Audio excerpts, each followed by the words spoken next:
Hey everyone, recently the property market in Johor is buzzing, especially those around the CIQ area, the custom immigrations and quarantine complex.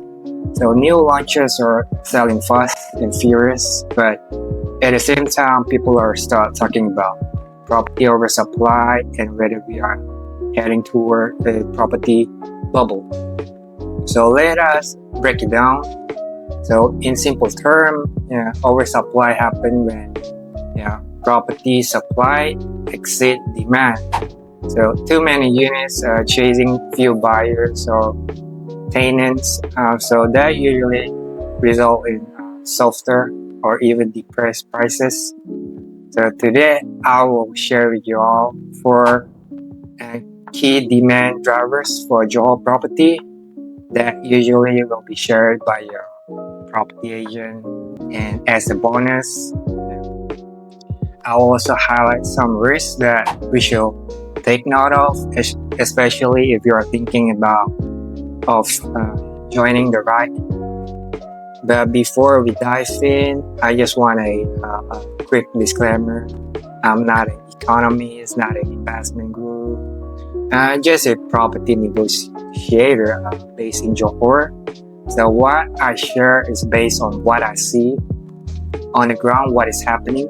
So all opinions are my own. So please do your own due diligence before you make any decisions. So first off, the demand is going to come from obviously from my fellow Malaysians working in Singapore. So we all know the fact that every day more than 300 people cross the border for work. So additionally, according to Wikipedia, over 1.1 million of my fellow Malaysians working and reside in Singapore. So let us not go into detail on the accuracy of the numbers. So why residing in Singapore instead of in Malaysia? Simple, first because of the work opportunities and high salaries. But the commute via CIQ is notoriously painful, especially during peak hours. I assume most of my fellow Malaysians, they rent in Singapore instead of owning an apartment or condo, and rent there have been climbing really fast. Agree? Let me share a personal story. Many years ago, when I was working in Singapore, I rented a tiny common room in a condo in Singapore, which is a dumb decision. It was just big enough for a single bed and wardrobe, and it cost me 1,250 or more than 4,000 into the exchange rate. Today, that same room might cost 1,700 or 1,008. So even renting a single common room in HDB now average around thousands. So master room will cost more. So now think about this with 3,000 or 4,000 ringgit a month. I could rent or even buy a full apartment with full facilities in Johor. So the only thing that held people back was the long commute. But that's about to change because of the RTS link. Will connect Bukit Shorgor in JB to Wooden North in Singapore in just 6 minutes. So let's say you just add in waiting time, talking, walking. So we are looking at around 130 minutes door to door. So if I can cut my commute from 1 to 2 hours per directions to 30 minutes and slash my rent by 2/3, there's a no-brainer for me. Or I will just buy and live in my own property in Johor instead of staying with landlord or strangers in Singapore. So say even just 10% of that 1 million Malaysian in Singapore made that move, that could spark really strong demand for Johor property.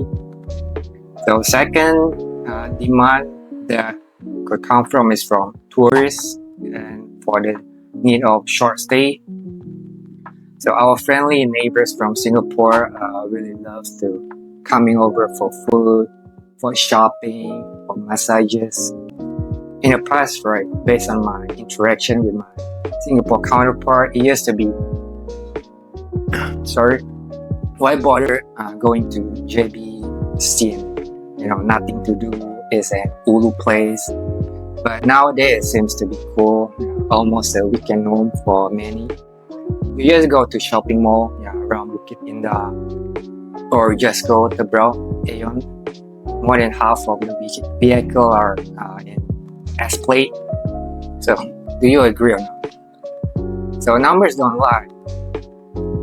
Visitor arrival from Singapore to Malaysia have surged recently. So with the RTS, the flow will only grow further.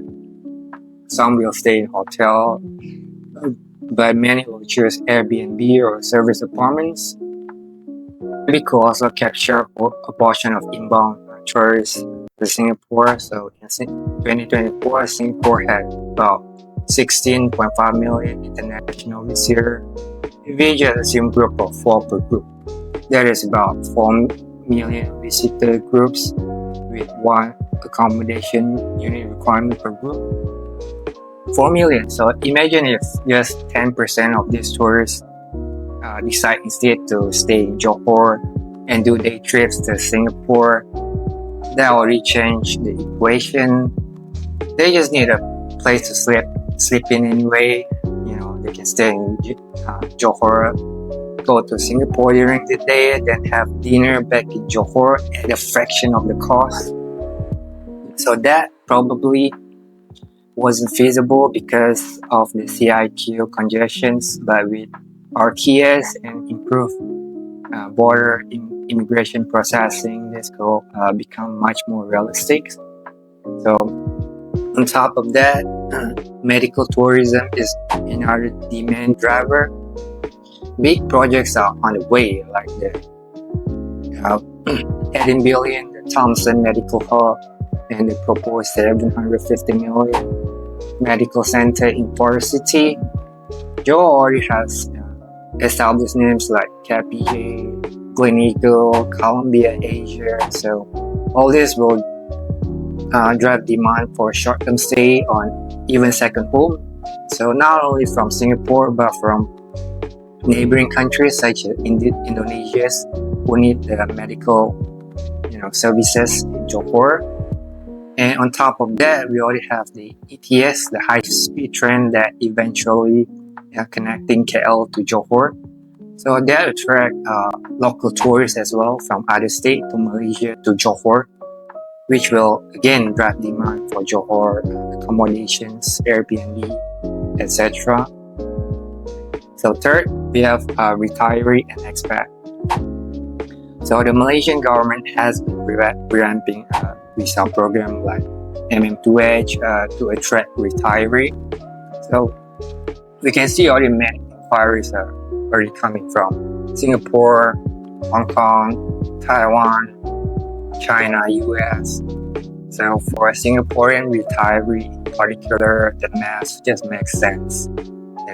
Stretch your dollars in JB for housing, groceries, healthcare, while still being able, to hold back to Singapore for family visits or for medical checkup. So it's going to feel like you are just traveling from Woodland to Ang Mo Kio, maybe. And live like a king in JB, right? Conveniently once the RTS is operational. So even in Forest City, it has been trying to reposition itself. So recently it's buzzing with the network school, the brainchild of Balaji Srinivasan, to create the mini Silicon Valley in that ecosystem in Forest City. Interesting. So finally, we have demand from professional, from business expansions, rising from the initiatives such as the Johor Singapore Special Economic Zone, as well as the Forest City Special Economic Zone. This initiative will take time, but we have seen really encouraging results so far. Johor recorded one of the highest GDP in Malaysia's foreign direct investment, continuously positive momentum. So it will create more jobs, more housing needs, more demand for commercial properties, industrial properties. So I remember reading somewhere in the Singapore news where a Singapore businessman who said he will rather expand in Johor than lose customers entirely in Singapore. What do you think? Do you agree? And for a Singaporean business owner as well who expand to Johor, they need to commute regularly between the two countries, so they might decide to get a unit or two of our luxury bungalow in Isleda, Horizon Hill, etc. instead of more affordable than your Singapore GCB.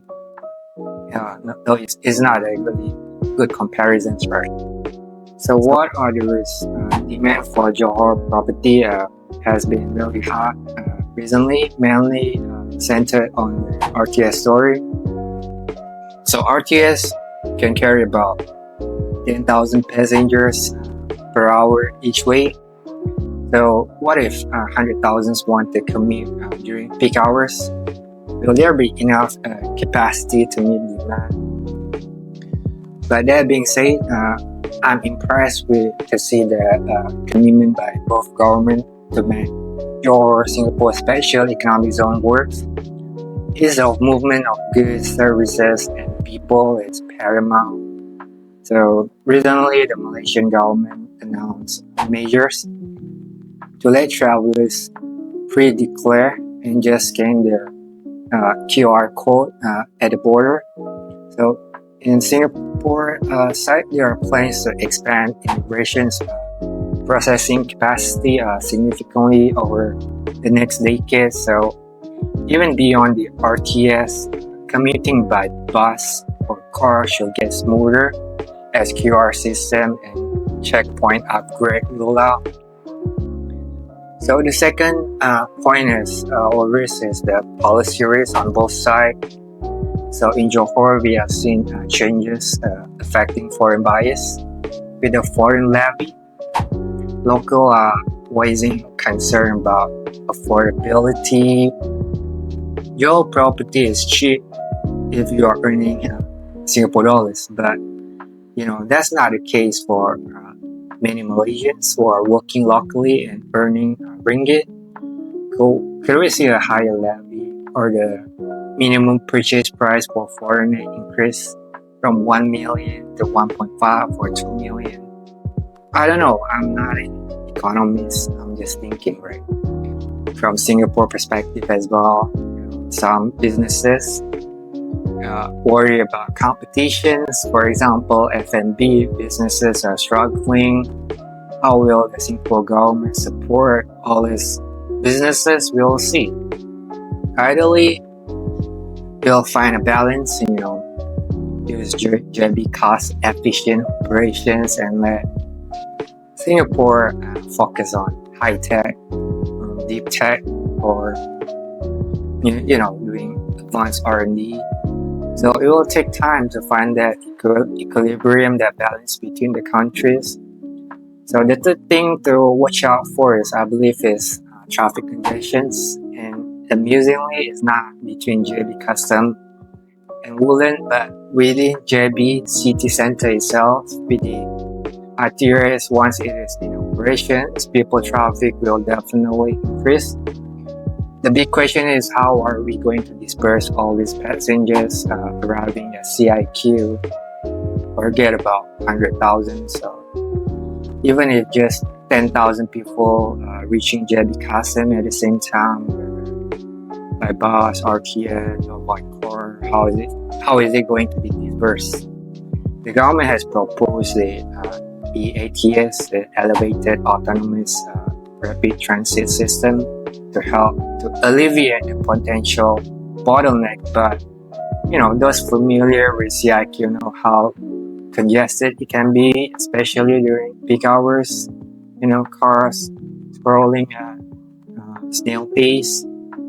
So you have the dispersal, the transportations around the JB center might become a headache if not managed properly. So that's where the potential demand that coming from, and a few ways to watch. So it is not exhaustive. For every optimist, there are naysayer with 101 risks. So share with me, what is your thought in the comment sections. So I might be wrong, you might be right, but we agree to disagree. So one more thing, I believe nobody has a crystal ball, not economist, not even superstar investor. Warren Buffett, Ray Dalio. Just be cautious when someone give you a guarantee like JB property will make you rich or it will definitely crash. There is usually an agenda behind it, me included. So do your homework, work with an agent who know what is happening on the ground and who can advise you on the pros and cons. And if you're optimistic, the one to write the JB story, doubt it as a once in a lifetime transformation or opportunity. The next venture, the next KL, reach me out. Let's explore, the right opportunities together.